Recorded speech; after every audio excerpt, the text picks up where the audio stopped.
Awesome. Thank you, Diego. Thank you, everyone, for being here. We are recording this meeting. So for those who can't make it, they can listen later. But welcome. This is our third consortium meeting. And I'm excited because we've got some pretty fun things on our schedule. So just to remind everyone who we are, feel free to write your name in the chat. And you can also write where your business is located and what the name of the business is. So that'll help us get to know each other. All right, so for those of you who are new, this is our team. I'm Nikki. Adonai is here too. We are the Community Food Access Program team. We're also joined by Michelle Meyer, who, is also part of our team. So if you don't know us yet, this is us. And today we're excited because we're joined by some guest speakers. So through this consortium, one of the big goals is to connect all of you businesses in our consortium with as many other relevant opportunities as we know of that can be helpful for you and your business. So we're going to first hear from our guest speakers. Colorado Proud is based in the Colorado Department of Agriculture. So Danielle's here to present on that. And then we have Wendy Peters-Muschetti to present on a lot of the program offerings through Nourish Colorado. So I'll let them talk about that. After they present, we're going to talk about different ways to connect with each other. So if you've been reading our newsletters, we have a few new methods that I want to show you. We'll talk a bit about the consortium tax credit. We've got an upcoming due date for that. And then we'll spend a good chunk of time in breakout groups with like businesses. So I know we've had different abilities to connect with people who are geographically close to us, but this will just be a conversation. If you're a store owner, you'll be talking with other store owners. If you're a farmer, you'll be talking with other farmers. So excited for that part. So that's what we have on tap for today. Without further ado, I'm going to hand it over to Danielle, who will tell us all about Colorado Proud's offerings. Can you see the slides okay? Awesome. Yes. Okay. And Mickey, you can hear me okay? I just want to double check. Okay. Hi, everybody. Thank you so much for your time and letting Colorado Proud be a part of one of the consortium meetings. We're in the presence of a lot of movers and shakers and folks that have a lot of big plans and helping shape the food system here in Colorado. So we really appreciate that. And it's great to be amongst Wendy as well with Nourish Colorado, which we work with on a lot of other initiatives as well. And so today I just want to give a very brief overview of Colorado Proud, what we do, what we can offer. And so after this, Mickey can send the slides out to everybody. And on the slides are a lot of hyperlinks and a lot of different information. But with that, we'll just get started. And if you guys have any questions, you can put them in the chat. And then, either Mickey, Adonai, or Michelle could let me know that there's a question that needs to be answered. So Colorado Proud, yes, how it can be a resource. You can go to the next slide. Just for everyone's information, I know I recognize some of the names here. I do know some folks are already Colorado Proud members, but if not, Colorado Proud is a free marketing and advertising and campaign awareness program that the state offers. It's free to become a member. You can either sell products that are grown, raised, or made, or actually be the maker of those products. So that can be anything from roasting coffee beans here in Fort Collins to raising cattle out on the Eastern Plains or growing wheat. Lots of different consumer packaged goods to raw agricultural products.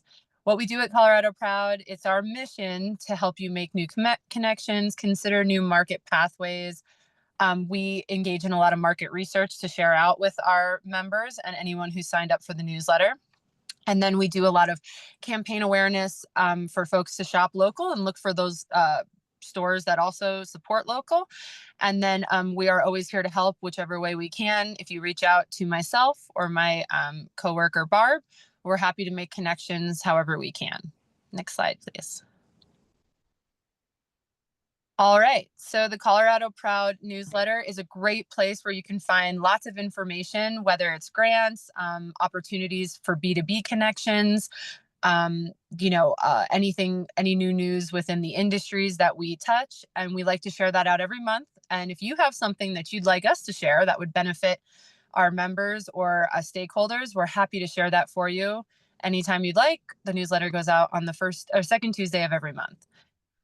We have a podcast for anyone. It's on our department website. It's also on Spotify and Apple. We do a lot of B2B content, also just explaining certain aspects of how to get products to market, or if there's a new industry technology. So we dive into those details there. We also have free business development webinars that, you'd be surprised to find out touch a lot of different aspects of the industries and different segments. And so we're happy to have you be a part of those. And we also have them listed of past ones. And then if there's a webinar you'd like us to find a subject matter expert, we are happy to do that as well. We always are sharing lots of grant opportunities. We have a national and international team. If you're someone who has a product and you want to take that to the next level, we offer funding and resources for that.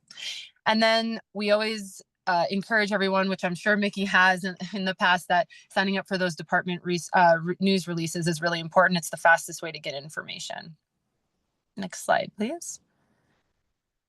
ColoradoProud.com, if you're a member, this is where we send all of our advertising and marketing campaign traffic to. We get about 12,000 visitors a month.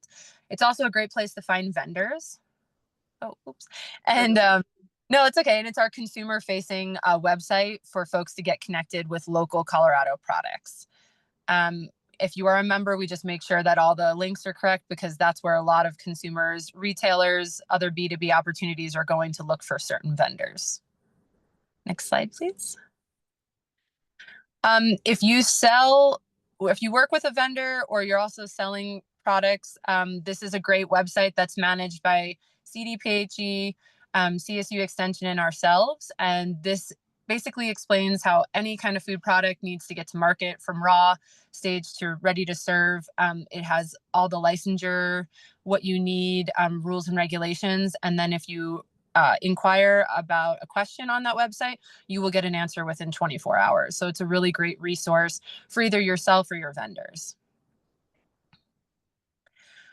If you have any media or any events, any products, things you want to share, we have really poured ourselves into making sure that we have our social media are up to date, and that we have a huge amount of followers. We're very current. This is where a lot of people go to find information. And so we use a lot of our resources to talk to the public this way.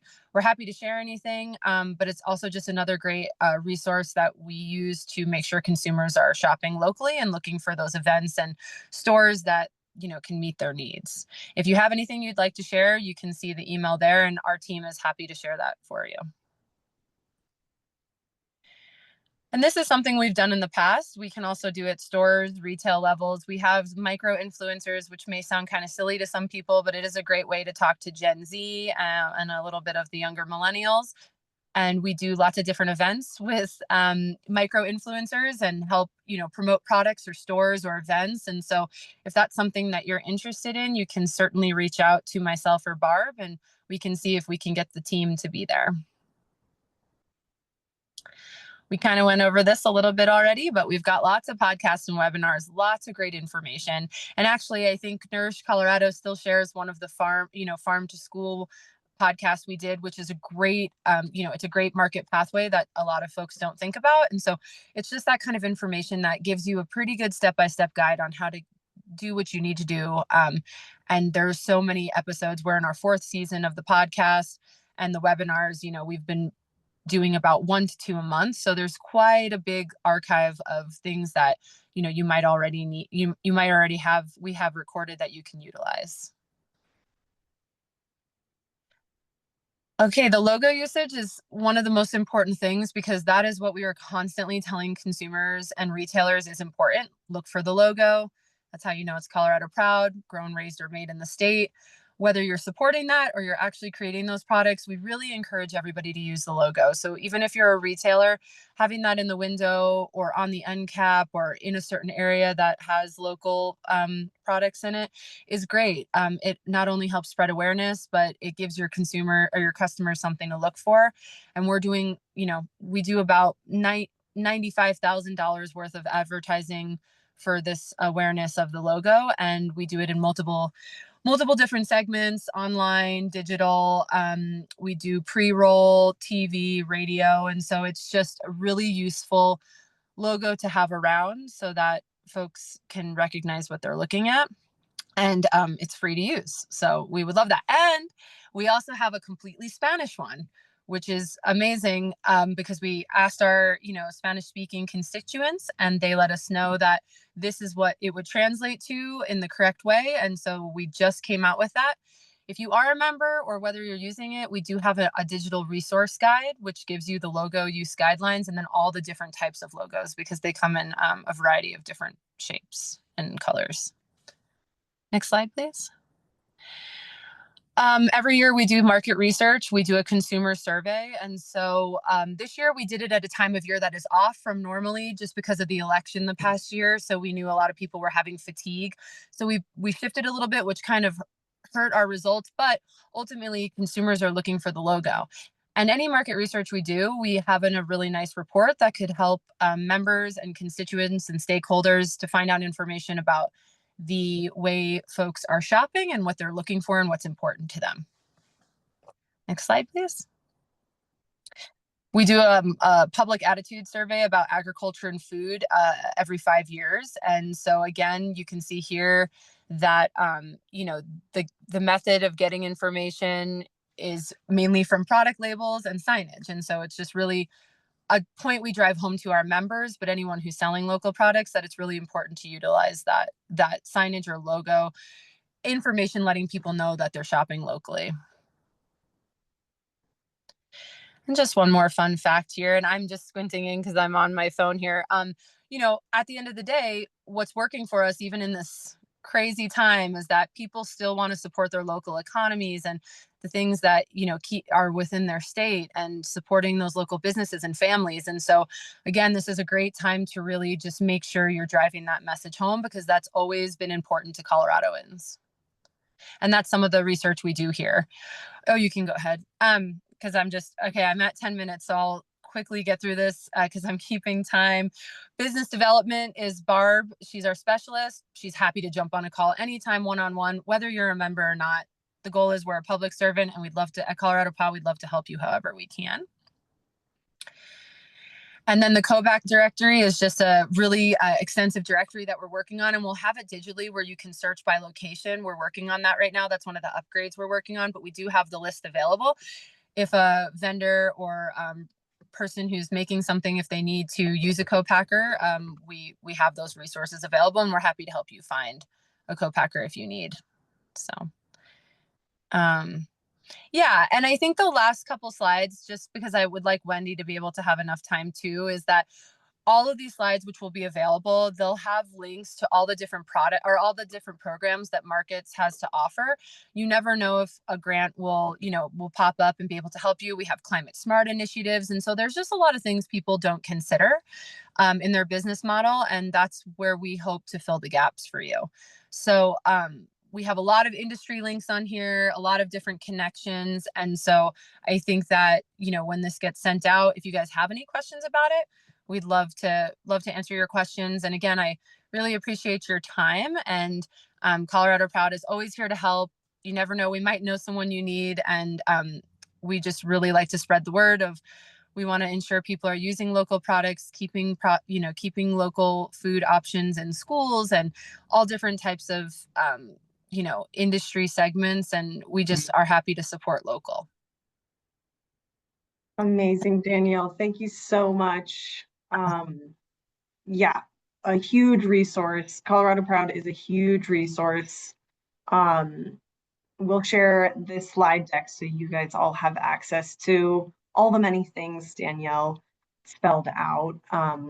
And thank you so much for joining us, Danielle. Really appreciate it. Yeah, thank you, Mickey. And if anyone has any questions, feel free to contact me. All right. Well, we will move on to Wendy with Nourish Colorado. Um, I can share this beautiful, oh my Oh, goodness. Where you did can our, screen share, so I don't have to. I can do it too, oh, Mickey, either way. okay. Where did gosh, I just downloaded your I have flyer. it. Okay, let me Or, let me allow you to screen share. oh yeah, if Yeah. I am allowed, let's send request.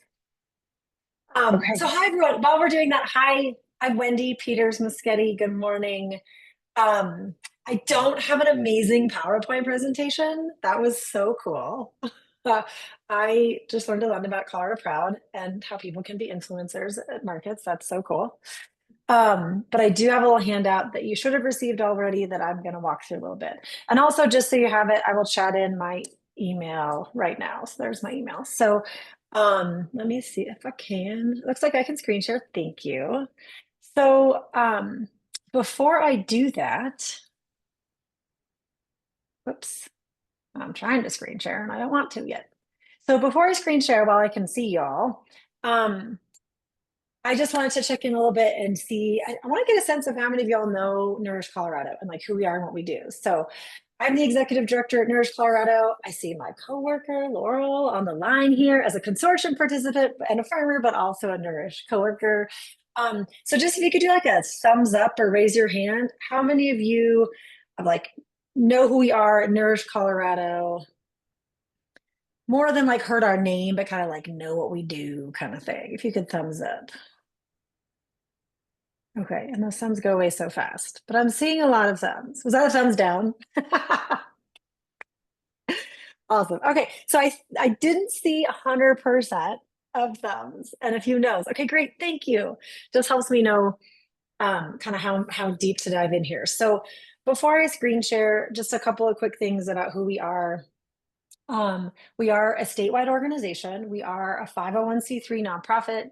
And we do manage programs and initiatives in every corner of the state of Colorado. We truly are statewide, and we have staff in different places across the state. We don't have an office. We're fully remote, even though we're mostly located in staff anyway in Metro Denver. So, like all of you on the line, we have a mission to work in partnership with farms and ranches and communities together so that each and every Coloradan can experience like equitable access to fresh and nutritious foods for themselves and their families, which is not like a super unique mission. I think literally all of you do that work of yourselves. So how we do that work though as a statewide organization is we do, as I said, manage programs in partnership with literally thousands of individuals and organizations around the state. And then we are constantly learning and watching from that work and seeing like what works and what doesn't. And then we use that as a platform to do policy advocacy work. So we're really active at the state legislative level. We have a contract state lobbyist, and we're really active at the federal level, primarily around food and farm issues and farm bill advocacy. And we are represented members of the National Sustainable Agriculture Coalition and have worked really closely with them for 10 years now on federal level policy. So in terms of like what specifically we actually do, everything we do, like every program, every initiative is building upon a federal nutrition benefit program and really working to say, how can we expand and grow the resources we already have through federal nutrition benefit programs, stretch those dollars, increase that purchasing power to expand both access to think primarily produce and fresh and local foods for households experiencing low incomes, but then simultaneously, how are we driving those public dollars to local food and farm systems? So we do things like we manage a couple of different statewide SNAP incentive programs. Probably the best known example is Double Up Food Bucks. We do a few other produce access initiatives. Our team of chefs leads essentially a lot of farm to school work. We work with K-12 schools and other institutions to do culinary training and scratch-based cooking and local procurement. And we are a state SNAP education implementing agency. So we have teams across the state that are implementing nutrition education for households and communities experiencing low incomes. Okay, that's us. You can go to nourishcolorado.org and learn more about us. And now I truly am going to screen share to share this handout. Thank y'all. That is so wrong. Funny, but like Mickey, I was like, I got it. And I just shared with you my PowerPoint presentation from this that I just shared that I was doing this week. Sorry, y'all. Give me 1 second. Wendy, I think Yeah. I was able. Can you guys see this now? Thank you. I I'm did have it open, I promise. Sorry. Yay! Beautiful Okay. flyer. Oh, that's our coworker, Jessie, who's amazing at making things pretty. So yeah, what I wanted to do in the next like 6 minutes or so is just walk through this flyer that y'all did receive. I did need to ask Mickey, we did send it out in Spanish. I don't know how to screen share both, but people do have this in Spanish if you want to pull that up. Obviously, I can only screen share in English, I think at once, one at a time. So yeah, okay. So what we wanted to do with this little flyer here that y'all have is try to do a better job of saying, how can folks like y'all on the line and the work that you do in your businesses, how can we engage, how can we partner together? How do we engage in this work together if we are not already doing so? So I'm just going to go through these little blocks. I'll go through the first one on top here, I think is most relevant for y'all in the consortium. So here are just some ideas of how, again, if you're like a small business, if you're a small business selling food in your community, right? Whether it's a farm, your farm stand, or a market, or a food hub, or a retailer of any shape or size, here's some ways that we can work together. So first of all, becoming SNAP and or WIC authorized. So becoming authorized as a business to accept SNAP or WIC benefits. We cannot do that technically as an organization. That has to be like the state in terms of WIC or the federal government, the USDA in terms of SNAP to actually do that authorization. But we work daily with these programs. So we really know how to connect you all. Like we know where to send you. So I'm not going to go through all the names here, but like there are emails listed for each one of these that you can reach out to if you have questions. So like Daisy, who's our director of nutrition incentives, can absolutely work with you to be like, oh, great, you want to be SNAP or WIC authorized? And then after that, do you also want to like accept like a produce incentive? Like reach out to Daisy. So that's the next one is we have 2 different SNAP incentives that we're managing across the state of Colorado right now. There's Double Up Food Bucks, which is probably a little bit better known. And we're one of 3 states right now in the country that's piloting a different kind of SNAP produce incentive. And that is called the Colorado SNAP Produce Bonus. There's a link right there, an interest form that will, as a retailer or a seller, could take you to both. Like, should I accept Double Up or SNAP Produce Bonus? And what's the difference?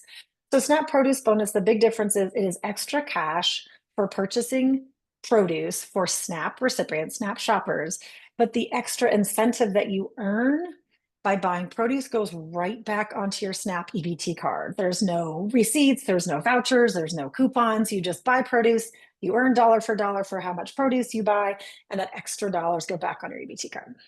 So we love, if any of y'all are not participating in these and would like to know more, please go to that interest form. So also Laurel on the line. If you're interested in having more local food available, like stocking your shelves, so obviously this is not relevant for the farmers markets, and food hubs on the line, but for those small stores, if you're interested in saying, yeah, I want to participate in these programs and I want to be providing more fresh and local food to my customers, how do I work on that supply chain to get more? Laurel, who's also on the line, is our value chain coordinator who can help you with that.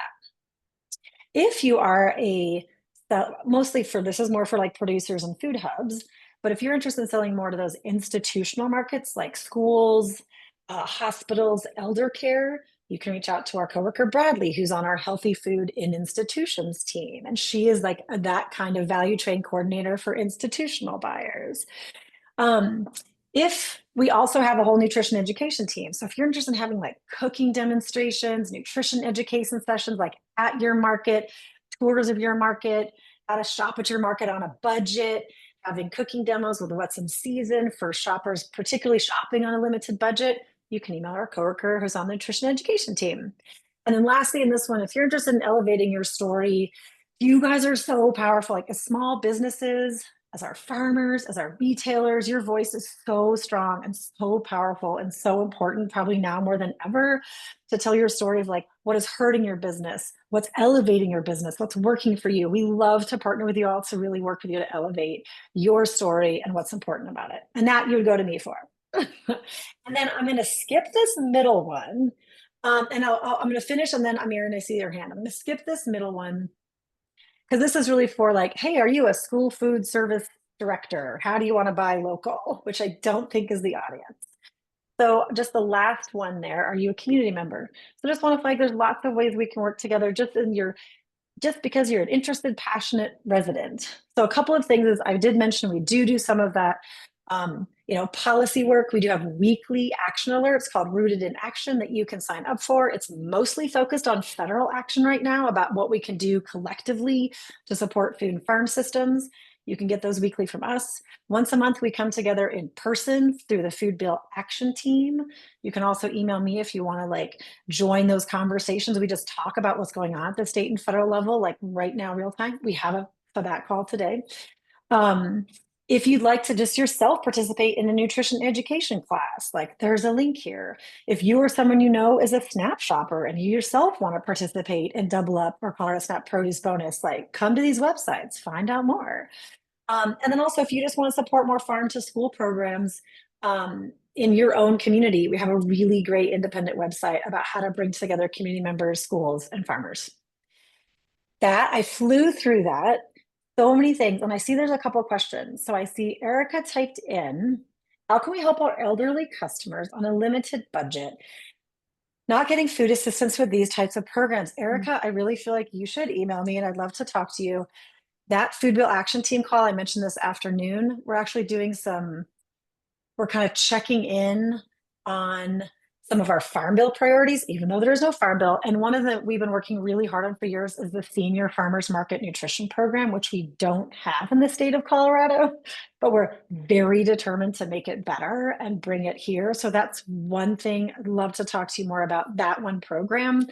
And then there are a few other things that we have worked on just in terms of institutional buyers that serve elder care, like sort of the Meals on Wheels and the older adult meal programs. We've worked with in various parts of the state about how they could do more to buy local fresh produce that I'm happy to talk to you more about. And then I know I'm out of time, Mickey, but can I answer Marion's question? Absolutely. Take your time. Hi, Wendy. Thank you so Hi, much. Marion. You guys always do amazing work, and I've been a follower of yours so long, I don't even want to mention it. Me neither. Because it seems like we're just getting old. Right. And more passionate. I have a quick question about SNAP. Do you have some pull in that arena? I'll explain to you why. I have 2 store owners who have been disqualified from SNAP. One got a lifetime disqualification. And I've been trying to help them find out why they got those disqualifications, which is an arduous task by any it is stretch impossible. Yeah. And it is I impossible to get up feedback with an attorney Good. in Washington, D.C., who is single-handedly actually suing the SNAP people for this kind of failure to give information. Yeah. So the answer is, I would know who to start with at the state level that works on auditing with the federal government. Okay. And if you want to email me, I'm happy to email her and say, in fact, we just had to talk last week about a store that lost their SNAP authorization that also offered double up food bucks. Like that's how we learn about it. And let me email me and I'll ask her if she can work with her auditing team to find out more. And I'm actually going to forward you this gentleman's name. He's in Washington. He's been working at SNAP for 30 years. He's probably the expert That's SNAP awesome. person in the country. And I mean, he told me, he said the only way I could do it was through the Freedom of Information Act, which we finally got the verbiage, and we're actually going to Uh-huh. send that to SNAP and That's great. to see if we can crack that open. Because Yeah. to me, that is, the problem not having due process. Like Yeah, if you can't absolutely. find And out why and this happened in 2008. Okay. oh wow. Okay. Yeah. Well, there could be some other reasons for that. I maybe have some ideas what Okay, happened there. great. But yeah, So I email will me. email you, and I just wanted to put Yeah, everybody on notice that that might be something you run into, because it is a great absolutely. program. All right, thank you. Thank you, Mary. And yeah, I see um Devon, I think I'm saying your name correctly. Is that question for me? Yes, well, for everyone, Hi. actually, we closed the San Luis People's Market 22 months ago for asbestos abatement, and that's done. We reopened May 21st. We were certified for ABT. It has taken us over a month to get them to recertify us. And what happened, one of the issues is very simple. We order from AFI, Affiliated Foods out of Amarillo. The Enfamil did not arrive even though we ordered it. So they did an inspection, they never tell you, they just drop by, which is fine. Yep. May 30th, and that was missing. And there was also some bread varieties missing, whole grain breads that we ordered, but the distribution network doesn't always deliver. How do we Yep. something like that? And I mean, to me, it's a really important kind of broader public policy issue. 100%. And so so the auditor came that day and said, "Oh, you don't meet SNAP stocking like shelf requirements today." And then that was the issue, right? Am I understanding correctly? That's correct. We didn't have Yeah, that's ridiculous. the infant formula did not arrive, even though it was on our order. Yep. So, okay, quick question. I know I need to wrap my time, but this is super important. Is that, first of all, so are you currently not authorized then We're not authorized. because of that one day? Correct. And did they give you feedback of if you do XYZ by this date, we'll come back and reauthorize you? Did they give you that? No, they just told us what was missing from the shelves. Ugh. And now it's on you to reinitiate. We've emailed them a couple of times and made several That's calls. I think they've been doged, and that there's 100%, yes. Yeah, there's serious cutbacks in staffing, and they're just taking a lot longer to respond to any of our needs. Yeah, it's a very hard time, and that's a whole other conversation, but it is I do feel for USDA staff right now. They're down in staffing. They're being very, very restricted in how and what they can communicate and what they can respond to I if agree. they want to keep their jobs, and that's really hard. So I think there's anything, I'm also happy to reach out to some folks we work with at the state that have those direct line relationships with USDA. If you want to email me, obviously I can't promise anything that's out of my sphere of power, but I'm happy to do some digging on that because that is it's economically harmful for you as a business, and you're not obviously being there with your community the way you want to be. It's really sad. Thank you. So I will yeah, follow up because we need yeah. there's a lot of need in the community, and I mean some people don't either. They get a ridiculous amount, $24 a month. That kind of level. It is ridiculous. We That's have also another conversation. Is families really deserve to feed their community, feed themselves, right? With a decent amount of purchasing power. So, well, I love that. Oh, sorry. I'm sorry. I keep interrupting you. No, it's okay. Just saying, I'll be sure to email you. Please do. And it helps us know too in the roles we do play, because we can engage in advocacy work at the state and federal level. It really helps us to know where things are really falling apart and where we need to step up. So that is our job. I super appreciate being here. This is the coolest thing. I love seeing you all on the line. You're all just doing incredible work in your community. So thank you so much for letting me join. And I don't know if everyone knows Mickey though too. Obviously I have personal professional love and investment in this program because Nourish Colorado led the bills in 2022 and 2023 that created the community food access grant program and then the tax credit program. So it is like the happiest thing in the world for me to see when amazing things really come of that kind of advocacy work that is so wonky and we're so distant and so far from it. And then to see all the amazing things that are happening, thanks to people like Mickey, who's amazing. really getting this off the ground. So thank you for letting me be here. Well, Wendy, And I do have to hop. Okay, all right. Well, I'm really glad you said that last piece, and I just want to reiterate that to everyone. You know, this program exists because of the advocacy that Nourish and Wendy personally did, in partnership with other groups as well.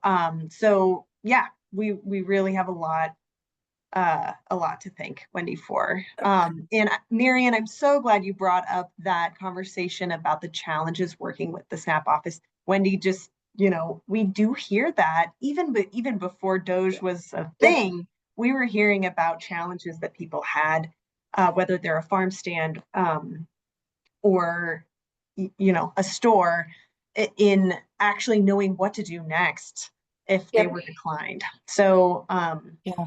really glad we got to get into that. Okay, I would love to hear more about that. And I know you need to go and I need to go, but I think also now more than ever, if this budget reconciliation moves forward, there are going to be pretty steep cuts to the SNAP program in general. So now more than ever, it seems like when individuals are hurting more, it seems even more important that at least all of our food access sites can at least accept SNAP. Because if you're facing decreased SNAP benefits and then you can't even use those SNAP benefits at a healthy retailer near where you live, it's like it's just piling on the hurt. And so I really do want to hear more about this because this might become even more and more important in our advocacy work. So thank you. Thank you. And it's devastating to talk about. Well, Wendy, I'm sure we'll have you back at some point. And again, you know, this flyer will be shared in English and Spanish. And yeah, we know you're busy. So thank you Okay, well, for joining us, and we'll talk to you later. okay, be well, everyone. Take good care. Thank you, Wendy. Yay. Thank you. Bye. All right, awesome. Thank you everyone for your questions and your comments. And there really is a whole lot through Colorado Proud and Nourish Colorado to really take advantage of. So plugging in with those two is yeah, a great thing. So I want to just quickly talk about a few ways to connect with your other consortium members. So as you know, this group is so new. We've got this platform, meetings, but you know, it's not always possible to come to a meeting. I think you all know that more than anyone, right? You're very busy, and especially now that it's the growing season for some of you. So what we're trying to do is come up with ways for you guys to connect with each other without necessarily needing to come to a meeting, because there's many ways that it's important to connect. So I'm going to show a few things that we have set up for you guys. So all of these resources are here in your consortium member resource folder. So you guys should be pretty familiar with that. That's where you can find information on how to apply for the consortium tax credit, how you can figure out what your food hub benefits are, etc. But we've added a few things. So you'll see this colorful map here.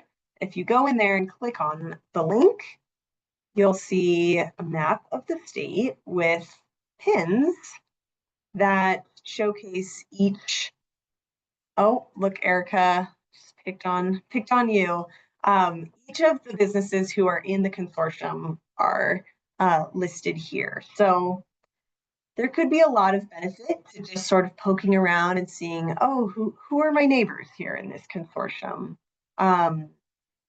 They're also color coded by business type. So red is a farm stand. We call it, they're a small food retailer or farm direct. So this is either a farm stand, a farmer's market, a CSA program. The blue purple pins are stores, small food retailers. And then the yellow orangey ones are farmers.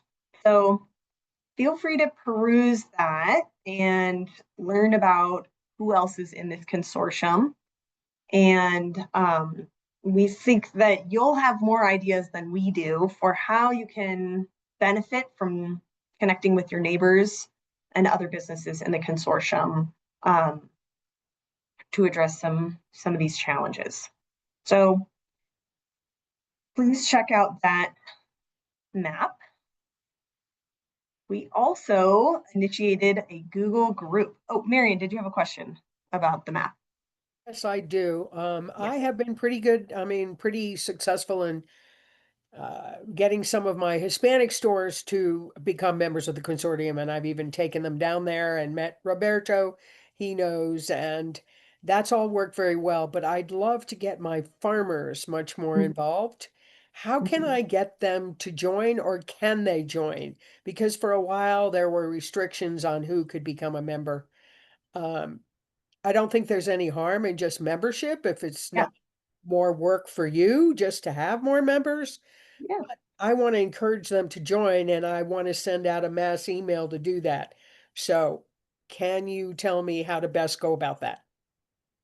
sure. Well, I think that's a really interesting, actually, you know what, Marion, in the breakout groups, I would like if you could be with the farmers and maybe they can tell you, hey, here's why I'm in the consortium. Here's the benefit I'm getting, and here's what you could tell other farmers about. Because that is a question, and that is something we want to learn. How can we use this consortium to better serve farmers? So I think that's a good question that I'm gonna hand back to the small family farms. So Michelle, if you're able to put Marion in that, um, that'd be awesome. Thank you. And also, how would then, as the follow-up, how could they join? Do they just send you an email, or is there a form they fill out, or is there an easy way to join? Not necessarily yet participate, but join. Yeah, there is an application on our website. So Okay. I'll share that with you.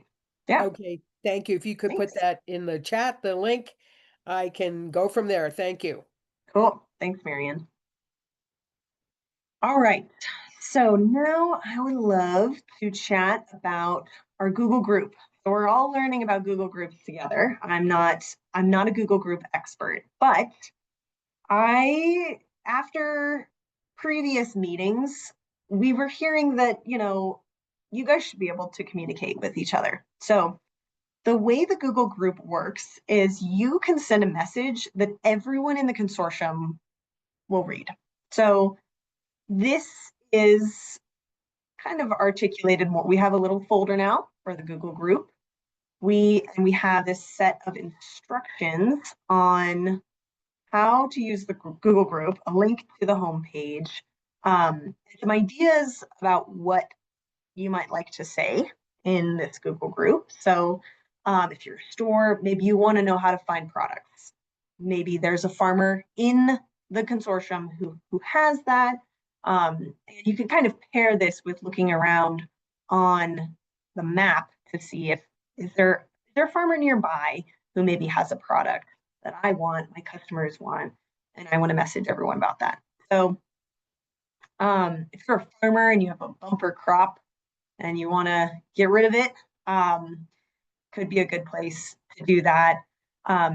You guys may have seen the two messages that I've sent through the Google group. One was about a business that is actually for sale. And then the other was just a reminder for this meeting. But I'm going to show you kind of what this looks like. So this is the page that you'll be taken to from this link here. And this, only members of the consortium have access to this Google group. So if you log in from a different email, you won't be able to reach this page.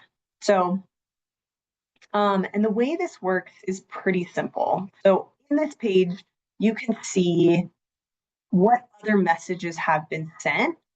You'll also, if anybody had replied to this, you would have been able to see the whole thread.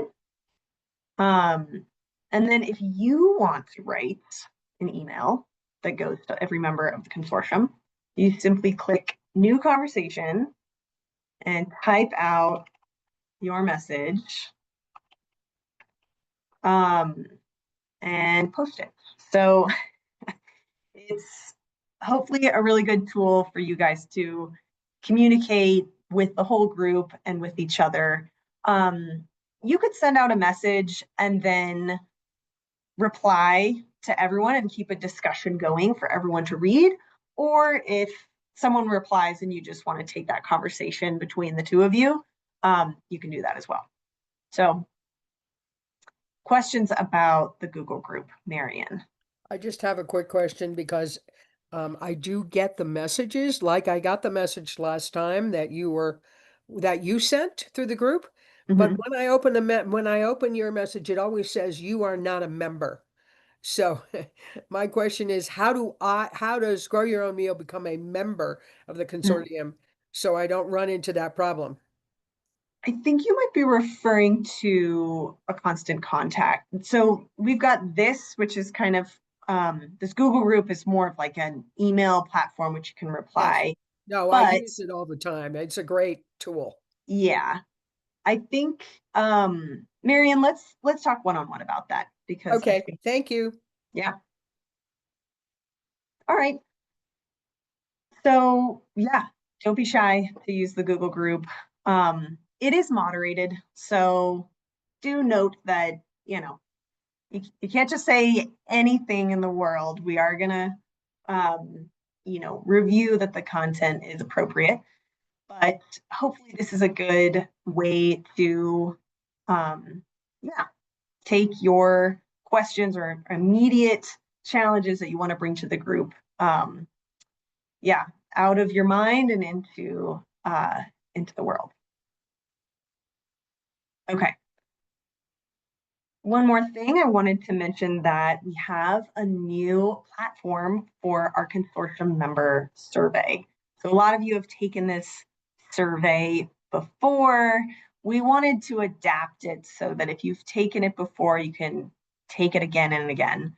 So this is what the new survey looks like. It's a little bit smarter, allows you to update your availability for these meetings. For example, if you've already taken this survey, if you haven't taken the survey, please do take it for the first time.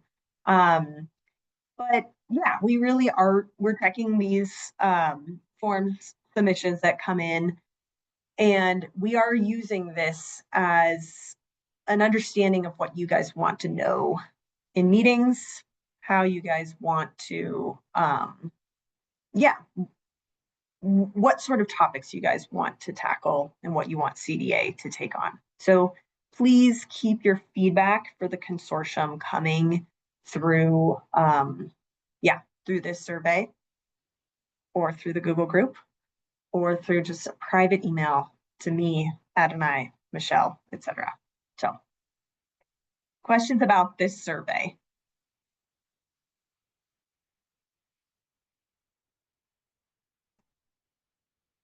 So you'll see here, if you've never taken the survey before, we're going to ask you about your availability for meetings, etc. If you've already taken it, you can skip all that unless you say you want to update your availability. And then it just gets right to the meat of the questions. So that's the survey. All right. So the very last thing I want to say before we break out is that the consortium tax credit, also known as the delivery fee tax credit, is open and available to stores. So we will be reviewing the first round of delivery fee applications after June 30th. So that's coming up. I want to just invite you all who maybe have been thinking about doing this. It may seem like a lot of work. Even if it's just submitting one invoice, to learn what the process is before you spend time with every invoice. we welcome you to do that, just so you can sort of practice the process of submitting this application. I know we have a couple folks on this call who have taken the time and put in the effort to get that tax credit. And it is some work. So just want to put it out there. It can be a really good opportunity to get money back for delivery fees that you're already incurring. If you're a little intimidated by the process, reach out to us. We'll talk you through it. And then even if you just submit one invoice, that could really help with your understanding of how to take advantage of this opportunity. So again, more of that, more instructions on how to do that is in this consortium member resource folder in the consortium tax credit subfolder. So, all right. So with our remaining time, we're going to divvy up into those breakout groups.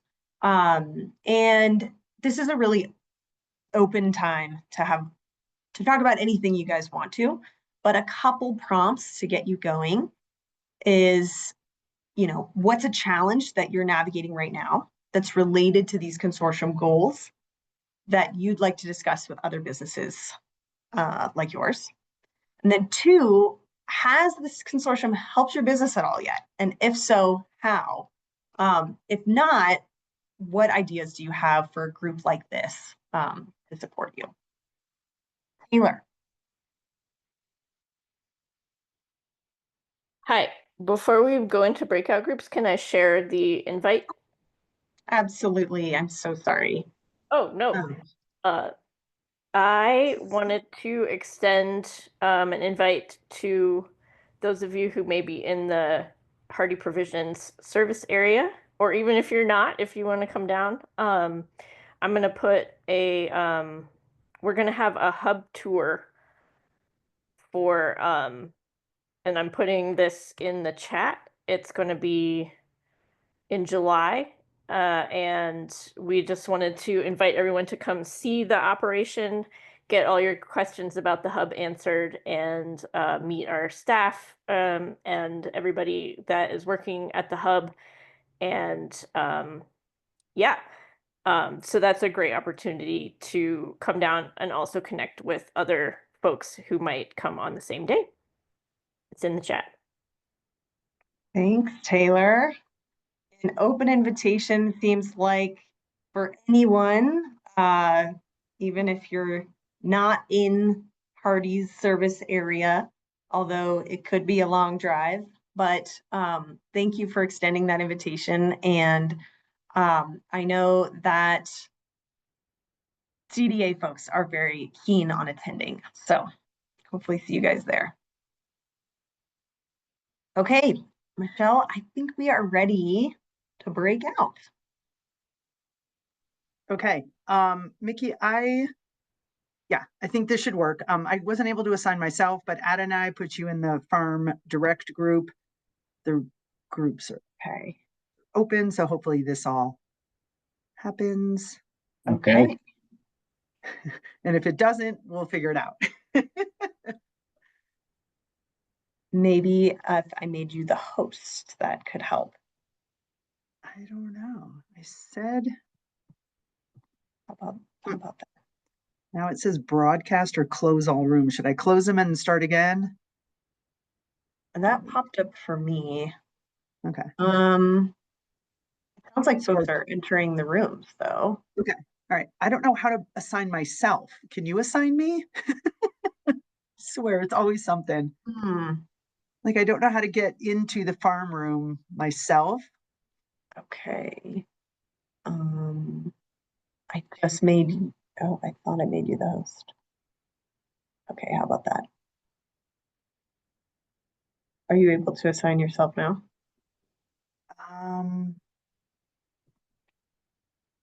I don't see myself as a participant. This is so weird. Shoot. Sorry. I know, so now they're in that room and there's no one. It also seems like we lost a bunch of the participants.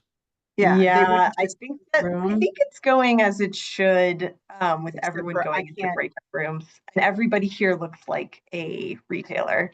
So I think that worked. The only challenge is how to get Michelle into a room. I don't know how to get into the room. Oh no. I know. All right. Well, Mickey, you start with this group and I'll just work in the background. I don't Okay. know what else to do. Hey, All Michelle, right. this is William Kelly. Real quick, can you throw me over with the farmers? Ah, Yes. Thank you. thanks for advocating for yourself, William. Sorry about that. Okay, Yeah, well, we'll get started with the folks we have here. We have a really amazing geographic diversity here, all the way Nucla on the western slope, all the way to Lisa's in Hasty, and we've got mountains, and Brenda and Douglas are here in Broomfield. So we have quite the range, and then Dr. Pena's in San Luis Valley, and Molly's down in Trinidad, right? So we've got a lot of geographic diversity, but I know from working with all of you guys that you have quite a lot in common. So would anyone like to kick us off with, yeah, a recent challenge that you're navigating that you'd like to talk with these other small stores about?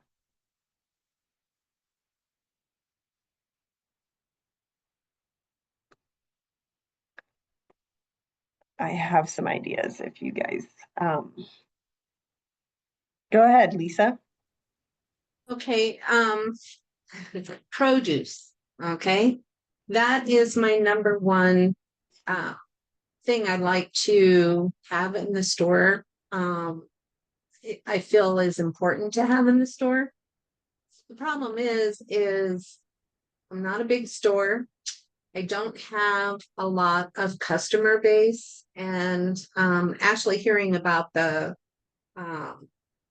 SNAP, what is it? It was the other program, the one where they can get extra points or whatever for buying produce might help. But the problem is I just have a lot of, every time I try to carry produce, it just sits there and rots. And it's like, what are these, I'm starting, I think I need to start putting out a survey to my customers why they're not wanting to buy produce from my store. And it's not because it's bad produce. It's just, I want to carry more produce, but I'm not selling it. And so I'm kind of worried about getting linked up with someone to provide produce, and it just sits there and goes bad. So that's a dilemma for me, is the maintaining without losing a lot of money myself from having damaged goods to write off constantly. So Yeah. I really need some ideas. Maybe, I don't know, I'm kind of bumping up against a brick wall here. I don't know if it's an advertisement thing or but I feel like there needs to be some sort of incentive somehow to purchase produce. Yeah. Thank you for kicking us off with that question. That's such a good question. And I know that some of these other stores have such good experience selling produce. So yeah, and to give some of you guys a better picture, like, right, Lisa's store doesn't currently sell produce. How could she ease into it? Part of it is just, do customers think of your store as a place to buy produce? And that's not going to change overnight, right? So how can you, Right. what are your thoughts? And actually, I mean, I keep just enough to keep my SNAP benefits, because I was I do keep my SNAP benefits, but you have to keep a certain, fortunately I can, for fruit, I can carry canned fruit, or canned vegetables, but I really want to get into providing more fresh type items. And the thing is we're down in the part of the state where we're just outside that grow area. You know, you get a little bit further west, you know, maybe an hour, hour and a half west, and you've got Rocky Ford. Rocky Yeah. Ford is just like a grow heaven there. You know, that's where most of the farmers markets are and things like that. We're out here, we have very little water, so most of our we're cattle country. Yeah. And the farming is wheat and it's more for feed, you know. So you would think that people would be interested in buying more produce from our area rather than going to the big stores. But you know, because that's the point of us is we're 20 miles in either direction to the nearest grocery store. So Well, Dr. Pena, what do you think on this? What's your thoughts? I wasn't sure where you are, but you're out there on the eastern plains of the Arkansas River Valley, is that right? That area? So I highlighted it here. I don't know if you can see that. Yeah, I do see that.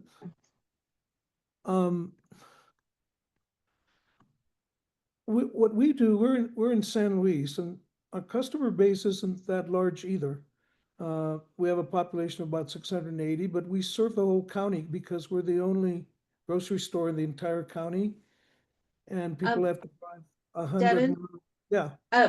I have a hard time hearing you when you speak. I don't know, it's the volume thing for you. I can hear Mickey just fine, but I have a hard time with you. So yeah, bear with me. I'm trying to I'm hear sorry, what you're saying because yeah. I'm not sure. Can everyone else hear me okay, or? I can hear you, yeah. I don't know, Lisa. I've got it on full volume. Okay, well, I'm able to hear you just a little bit more. So yeah, go ahead. So what we've been doing is, I mean, yeah, you need to advertise. If you've got like the local legal paper is what we advertise in a lot. But that doesn't work by itself. I think, are you able to put some of your produce and maybe some of your cottage industry locally produced stuff like jellies and jams on tables outside the building? Because you can do that under the cottage industry rules. You can't sell that inside the store, but we regularly put out tables with product that's local, as well as the produce that we buy through the distribution network at AFI. That's one thing we do, and I think that might help you. The other thing is, since we have a commercial kitchen, and I'm not sure about your situation, we sometimes will convert, like, say we have pineapple that's gonna go bad in another couple of days, or other fruits, blueberries, pineapple, apple, and we make fruit cups. And then we put those in our refrigerator, and my God, they go fast, faster than buying the pineapple. We're finding. I don't know why, but people don't want to prepare their fruit. They just want it ready to eat. And that can make a big difference. But you got to catch your produce before it starts going bad. You don't want to risk alienating them from nasty fruit cups, right? So you want to do it when it's still yummy and safe. And the other thing we're starting next month in July, is we're very seasonal in the sense that we're featuring a local farmer of the month starting in July. And we have this beautiful 1951 horse cart, and we're going to fill it up with his produce. And that ties us to the local farming community, and it gets the word around through the farmer networks. Hey, you can be featured at this store and increase your own sales. So that's another option. Like one of the things we're doing next month with Anselmo Manzanares of Los Fuertes is selling his fava beans and his bolita beans. And that'll bring people in. So those are some of the things. There are other things you can do, but those are three I think that might apply to you if you can try to Yeah, do. actually, those thank you, Devin. Those first two were actually good ideas. I mean, we can put some of the produce outside. But and we do have a kitchen. I'm just kind of wondering about, um, labeling the fruit, because it's not a prepackaged product. And I'm kind of wondering about the dates, if we're going to have a food inspector come in and say, this isn't, we were buying some local goods, and one of it was selling very, very, very well. It was some jams and things like that from a local person. And they had to be on a vendor list of some sort of certified vendor list, and we weren't able to actually sell them anymore. So, It's and a they didn't want to, it's a manufacturer's list. You have to get a yeah, manufacturing permit. yeah. What's different from the cottage industry, right? And Okay, that's so but with the cottage thing, how does that come into play if it's a refrigerated item, like, we take, like you were talking about, taking the fruit and because I agree on the convenience part of it. That's what a lot of people like. They don't like to prepare the fruit, and Right. they'd rather buy the prepackaged stuff. So exactly. cut up. Buy a little refrigerator, like a dormitory refrigerator. Oh, so a small, and you set that outside, or what do you do? Yeah, it's still outside the building, so. Oh, okay. All right. All right. Get a tax credit for that little refrigerator too. Yeah. Right. Okay. Uh, Okay, well, those are great ideas, Devin. Thank you. I Well, might give that a try. Yeah. Best wishes to you, yes. That's a great, I have thoughts too, but I'm wondering, I don't know, Everett, do you have ideas? You're venturing into selling produce, and what are your tips? So we decided we're going to go in that direction because that's the feedback I was getting. People were much more interested in having half a melon cut already than buying a whole melon. I was also going to say one of the things we did, I don't know where you get your produce, but we buy ours from like City Market in Grand Junction or Moab even. And I have a kind of policy here at the store where we'll get a whole bag of onions and people ask if they have to buy the whole bag. And I say, no, you can either tear it open and get one, or you can be the first to get the whole bag.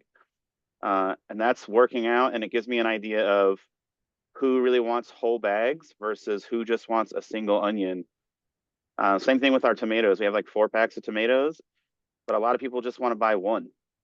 So I get a better sense of who's buying larger amounts just by letting them open the packages or not.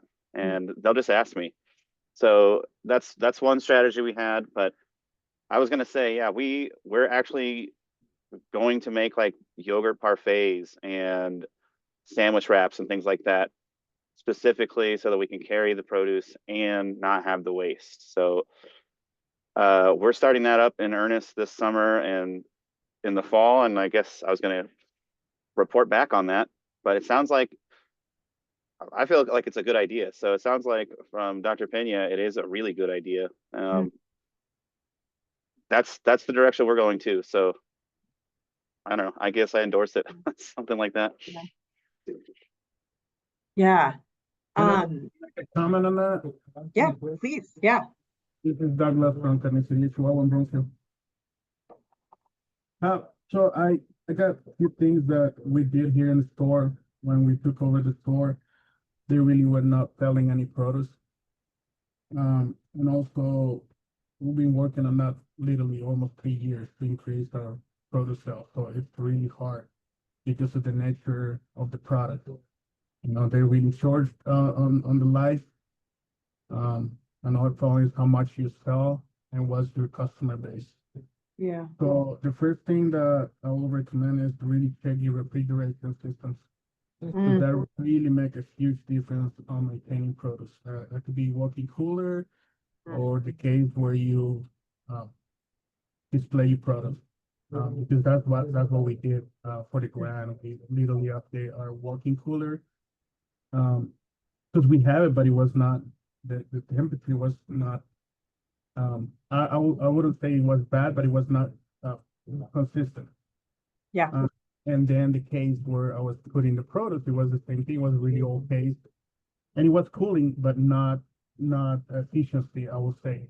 And that really makes a big difference on the product.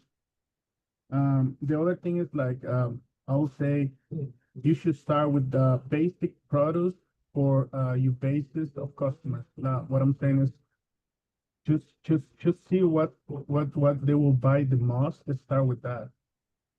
Not try to put a whole variety of produce, because we tried that. We really put a lot of produce, but then we noticed that there's just some things that there's just my customer base, they just don't buy.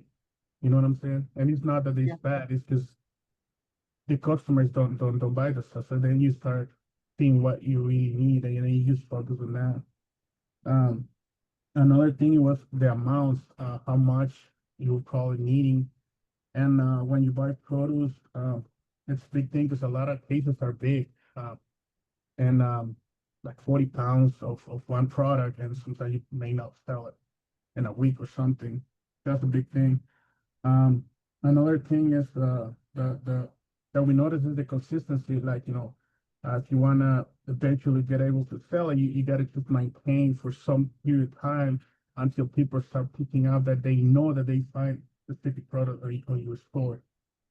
And another thing that I don't know if even anything like that is that I will say that if the state will help on all the waste of the small stores on the produce items, that'll be great, but I don't know if there's anything just like that. I don't know anything on that, but that was a few points that I wrote it down as a recommendation for her store. That is such great advice. Thank you for having such a clear list. So refrigeration, just starting with the basics, what do we know your customers want and need? Is it just onions? Potatoes, tomatoes. I mean, basic stuff, but that's something they really move. You're not wasting too much, because at the end of the day, you want to make a little bit of money and don't throw everything in the truck. Yeah. And then like getting small amounts to start, and then just kind of anticipate that there's going to be a time where customers are just learning that you even offer this. So yeah, that's really good advice. Thank you. Lisa, is that helpful? Yeah. And actually that's, I do carry, the only thing I do carry are basics, onions and, sometimes potatoes, but even potatoes I've had a hard time with. Tomatoes are really bad for me. So, they spoil fast. So, those are good ideas. I'll give it a shot. Another thing worth noting, Lisa, remind me, last time I visited you, you didn't have a distributor. You were driving to Pueblo to pick up. Right. I either shop the big stores local and bring it, or I go to Pueblo and pick up really, really big bulk items. So I'm not buying in bulk, so far as produce. So, I just buy a handful, I'm not buying big bags of anything anymore. I just buy a handful of stuff, and onions go pretty good, but that's about the only thing I've had success with so far as vegetables, and not very much watermelon. We had a watermelon. We have a farm that's supplies some of the bigger stores. They're not too far from us. And one summer they brought a whole big cartload of watermelons, and those went pretty good. But it's real. But I think finding out what they want, what they're looking for would be the first thing. And then, like I said, some of this, before it spoils, cut it up and use it elsewhere in our sandwiches, because we have pre-made sandwiches, we have pre-made we make our own pizzas. We have the capability of making cups, fruit cups and things like that. So, but like I said, we might have to put some of it outside in a refrigerated thing just to apply, comply with the cottage license thing versus, a regular food license retailer. And, you know, we can also look into more of those specific requirements. I mean, that's a question for us for CDPHE or maybe your health department of, you know, if we were to do this, what would we need to Right. make Yeah. sure we did? And we can help look into that with you. Mhm. Yeah. Dr. Pena, did you have another comment? Yes, thank you. And again, I'm sorry, I'm afraid to turn I'm gonna try it. I don't like not showing my face. Anyway, it seems more stable. We've had power outages, 3 of them this week. Hmm. Crazy. And that's one of the issues. I think there are other factors that affect our produce. Hmm. Not just all the things we've talked about and some of the solutions work. One of the issues, I brought this up way early, maybe in other settings where you were, Mickey, but not this group, is AFI, they bring me produce that's, I think, of lower quality than non-marginalized communities. Like, we've done some comparison shopping, and my cilantro, when it arrives, will last me maybe 2 or 3 days. But if I go to Monte Vista, it'll last them 5 or 6, a lot longer. We'll order Amy's packaged organic salad with an expiration horizon of 5 days. They get 10 days. So part of what I'm having to deal with is the sort of this environmental food racism in the large distribution cooperatives and networks like AFI. And that's a very serious concern, which is Yeah. why we're trying to build a greenhouse to produce our own greens. We've raised some money for that, but we're a little short still. We really need to be able to produce year round. And I would recommend, even if it's just a hoop house, Lisa, and anyone else, it's important that you control the quality that way of some of your produce, and you can. And in fact, people will come, oh, look, they've got a hoop house, and I can get my butter lettuce from Lisa, and she'll go and cut it for me out of the hoop house. It's as fresh as can be. That kind of approach, I think, is what people here in our community are really interested in. Can't wait for us to do that because we have such a short growing season. The other issue, and I'm really frustrated by this one. I've been talking to some of the staff in Senator Hickenlooper's office about taking some action, is the power outages. Excel, we had about 24 power outages last year. Every time that happens, Central Oil, Sonia's, ourselves, every single merchant has to shut down because of our point of sale systems. We're losing thousands, tens of thousands of dollars in San Luis on Main Street because of Excel power outages. Now, I have a feeling a lot of you are familiar with the power outage problem and that it's not just the San Luis Valley that's experiencing this, but something needs to be done in terms of state policy and regulatory apparatuses. And I'm not familiar enough with that field to say much about what should be the approach. So that's why I'm in conversation with staff at Senator Hickenlooper's office. What we are doing is we're going to have to buy a Generac, a power up. You know, we're losing too much. We have lost ourselves probably about $8,000 of meat and deli product over the years because of this problem. And so I encourage you, if you have a medium-sized operation, we're about 8,000 square feet, that you get a power generator to back up your systems, your refrigeration, because it won't matter if you're refrigerating. If you don't have a refrigerator, I mean, if you have a refrigerator and the power goes out, you could be in trouble. One final thing is that sticking to staples, you know, the potato, Lisa, do you know a farmer with a root cellar? You'd be amazed at how much that'll extend the life of your potatoes. So there are ways to work with farmers, root cellars. There are a lot of ways to lengthen the shelf life of a potato, and onions too. So anything like that, all the tubers do well in root cellars, and that's a really good idea. So you can stick to the staples. We don't, and I'll tell you why. Yeah, we do, you know, potatoes, onions, bananas, oranges, that kind of thing, right? Which is like before we came in, that's what was offered here locally. But now, you know, we offer strawberry, blackberries, blueberries, currants, and they sell. People, and the reason is um, changing demographics, at least in Costilla County, where you're moving towards a greater percentage of people who are not native to the area.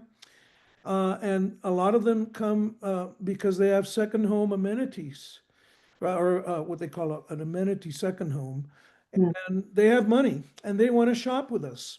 So we're kind of creating this almost two markets, one that serves local low-income community needs.